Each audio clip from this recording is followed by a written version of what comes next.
यस भिडियोमा यदि तपाईँ जीवनमा केही गर्नुपर्छ भन्ने सोचमा हुनुहुन्छ र लाइफमा साँच्चीकै अघि बढ्न चाहनुहुन्छ भने यो भिडियो तपाईँको लागि बेस्ट हुनेछ। आज म जीवनमा अघि बढ्ने उत्तम उपायहरू प्रस्तुत गर्नेछु। भिडियोलाई राम्रोसँग हेर्नुहोला ताकि हजुरहरूले राम्रोसँग बुझ्नुहुनेछ। म हुँ हजुरहरूको मिस्टर एम। आउनुहोस् भिडियो सुरु गरौँ। Let's begin. जीवनमा अघि बढ्ने उत्तम उपायहरू यस प्रकार रहेका छन्। Number 1, set clear goals. स्पष्ट लक्ष्यहरू सेट गर्नुहोस्। जीवनमा सफल हुनको लागि पहिलो कदम भनेको स्पष्ट लक्ष्यहरू तय गर्नु हो। तपाईँलाई थाहा हुनुपर्छ कि के गर्न चाहनुहुन्छ वा जीवनमा के गर्दा ठिक हुन्छ। जस्तै मानौ म 1 वर्षमा नयाँ भाषा सिक्नेछु वा म आफ्नो स्वास्थ्यमा सुधार गर्नेछु। लक्ष्य स्पष्ट बनाउँदा तपाईँलाई लक्ष्यमा पुग्नको लागि एक दिशा प्राप्त हुन्छ जसले तपाईँलाई प्रेरित बनाइरहन्छ, जसले हजुरहरूलाई छिटो लक्ष्य हासिल गर्न हेल्प गर्नेछ। Number 2, create a plan of action. कार्ययोजना बनाउनुहोस्। जब तपाईँका लक्ष्यहरू सेट हुन्छन् अब तिनीहरूको लागि एक योजना बनाउनुहोस्। यसले तपाईँलाई बताउँछ कि कुन कदमहरू लिनुपर्छ र कहिलेसम्म तिनीहरूलाई पूरा गर्न सकिन्छ। योजना बनाउनाले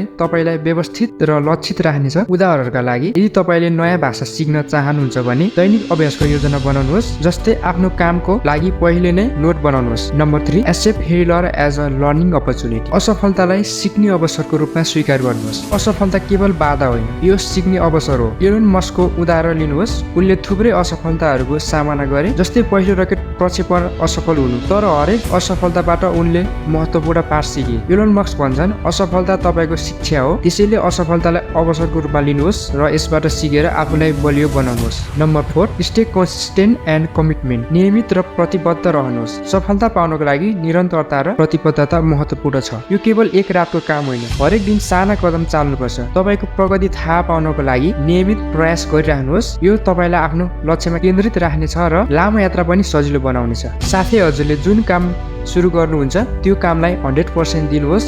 आफ्नो कामलाई प्रेम गर्नुहोस् र निरन्तरताको साथ आफ्नो काममा लाग्नुहोस्। यो भन्दै गर्दा मलाई एउटा कुरा याद आयो। महान व्यक्तिहरूले भनेका छन्, जुन काम गर्दा कठिनाइ र गाह्रो हुन्छ नि त्यो कामले तपाईँलाई फ्युचरमा फाइदाजनक गर्छ। जस्तै मानौ पढ्नलाई। एक पटक सोच्नुहोस् त। Number 5, surround yourself with positive person. असल व्यक्तिसँग समय बिताउनुहोस्। सकारात्मक र उत्साहजनक मानिसहरूको सङ्गतले तपाईँलाई ठुलो प्रेरणा दिन सक्छ।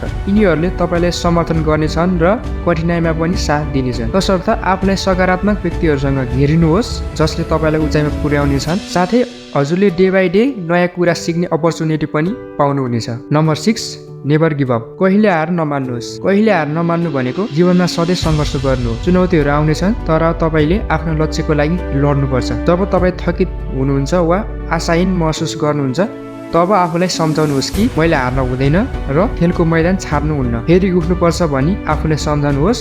यो तपाईँको यात्रा हो र यसमा तपाईँको निरन्तरता नै महत्त्वपूर्ण हुन्छ। Number 7, take care of your health. आफ्नो स्वास्थ्यको ख्याल गर्नुहोस्। स्वास्थ्यको ख्याल नगर्नु भनेको सबै कुरा गुमाउनु हो। मानसिक र शारीरिक स्वास्थ्यमा ध्यान दिनुहोस्। नियमित व्यायाम, राम्रो आहार र पर्याप्त निद्रा तपाईँको उत्पादकता र मानसिक स्पष्टता बढाउँछ। जब तपाईँ स्वस्थ रहनुहुन्छ तब तपाईँ आफ्नो लक्ष्यमा ध्यान केन्द्रित गर्न सक्नुहुन्छ। विदाउट हेल्थ हजुरले केही काम पनि गर्न सक्नुहुन्न। सो आफ्नो हेल्थलाई मेन प्राथमिकतामा राख्नुहोस्। यी उपायहरूलाई अपनाएर तपाईँ जीवनमा सकारात्मक परिवर्तन ल्याउन र सफल पाउन सक्नुहुन्छ। Best of luck for your journey. जीवनमा यस्तै सकारात्मक परिवर्तन चाहनुहुन्छ र सिक्न चाहनुहुन्छ भने हाम्रो भिडियोलाई लाइक, सेयर र सब्सक्राइब गर्न नबिर्सिनुहोस्। अन्तिममा यो भिडियो तपाईँलाई कस्तो लाग्यो कमेन्ट गर्न नबिर्सिनुहोस्। अर्को भिडियोमा भेटौँला। धन्यवाद।